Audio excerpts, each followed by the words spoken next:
Have you ever noticed that some people are taken seriously wherever they go? When they speak, others listen.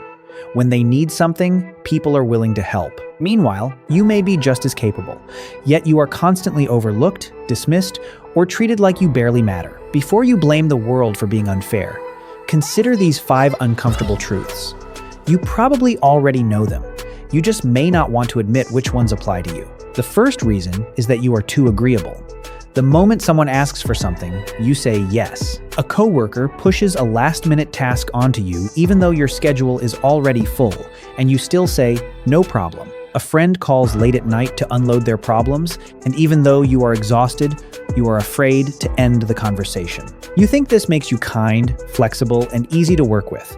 But when you never say no, your help slowly stops feeling like generosity and starts feeling like a service people are entitled to use. The first time, they appreciate it. By the 5th time, they expect it. Then, when you finally refuse, they ask, why are you acting different? Why does giving people more sometimes make them respect you less? Because your behavior keeps telling them that your time can be taken, your plans can be interrupted, and if they keep asking, you will eventually give in. Having boundaries does not mean becoming cold or refusing to help anyone. It means asking, is this request reasonable? Do I actually have time? Is this person pushing their responsibility onto me? You can simply say, I'm fully booked today, or that part is yours to handle. People who genuinely respect you will not disappear because you set one reasonable boundary. The second reason is that you do not have a clear position. Whenever someone asks what you think, you say, whatever works, I'm fine with anything, or I'll go with what everyone else wants. Today, you agree with one person. Tomorrow, someone offers the opposite opinion, and you immediately switch sides. You may think you are being open-minded and avoiding unnecessary conflict, but other people may see someone who has no stable judgment and does not want responsibility for any decision. Why do people listen to certain individuals even when they are not especially charming? Because everyone knows where they stand. But when you constantly follow the mood of the room, people eventually stop asking for your opinion. They already assume that whatever the group chooses, you will say, that's fine. Having a position does not mean being stubborn or disagreeing just to look strong.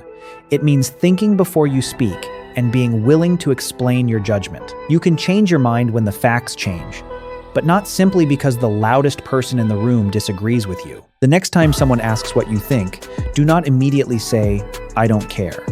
Try saying, I'm leaning toward this option because, even when your recommendation is not chosen, people can still see that you have judgment and reasoning. The third reason is that you are always explaining and apologizing. Apologizing when you have made a mistake is healthy, but some people apologize for every decision they make. They say sorry before offering a different opinion. They spend 10 minutes explaining why they cannot accept an unreasonable request. The moment someone looks unhappy, they rush to prove they had good intentions. Why are you so afraid of being misunderstood? Is the situation really that complicated? Or can you simply not tolerate someone having a slightly negative opinion of you? You want everyone to understand you, approve of you, and see you as a good person. So you keep clarifying, softening, and backing away until a completely reasonable decision starts to sound like something you should feel guilty about. You only needed to say, I don't have time for that today. Instead, you say, I'm so sorry. It's not that I don't want to help. I've just had a lot going on, and I really hope you don't take it the wrong way. A boundary does not require a legal defense. When you have done nothing wrong, you do not need to apologize automatically. When you have made a mistake, explain the facts, take responsibility, and offer a solution. You cannot keep everyone happy, and you should not have to question every decision just to protect your image as a nice person. The fourth reason is that your words carry no weight. Have you noticed that when some people say, I'll send it tomorrow, everyone believes them? But when others repeatedly promise, I'll definitely do it this time, nobody takes them seriously? The difference is not confidence or tone of voice. It is whether they have followed through in the past. You promise to send someone a document, but they have to remind you. You agree to finish a task on time, but you miss the deadline. You make plans, then repeatedly change them at the last minute. You may see these as small mistakes, but trust is built and destroyed through small moments like these. Every promise you casually break weakens the credibility of your next one. Eventually, people lower their expectations. Important tasks stop coming your way. When they need someone reliable, you are no longer the first person they think of. When you do not take your own words seriously, why should anyone else? Do not make promises simply because you want to sound helpful. When you are unsure, say, "Let me check and get back to you." Once you commit, write it down and follow through without making the other person chase you. The fifth reason is that nobody can see your value. You may work hard, solve problems, and take on major responsibilities while assuming that people will eventually notice. But nobody is required to investigate everything you have contributed. If you never document your results or explain what problems you solved, people may genuinely have no idea what value you created. Does making your value visible mean showing off? No. Showing off exaggerates your importance.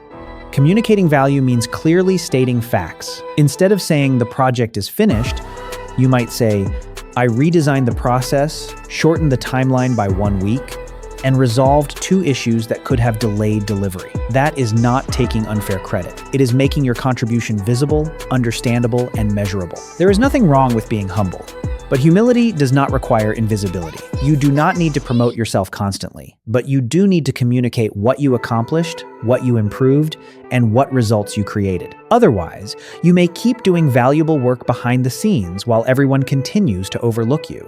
Now look back at these 5 reasons. Which ones sound like you? Do you agree the moment someone asks for something? Are you afraid to express a real opinion? Do you spend too much time explaining every boundary? Do you repeatedly make promises you fail to keep? Or do you work hard while keeping every contribution invisible? Respect is not earned through people-pleasing, and it is not taken through aggression. People build respect for you by observing your boundaries, your judgment, your reliability, and the value you consistently create. When you begin taking your own time, decisions, and commitments seriously, other people begin reconsidering how they should treat you.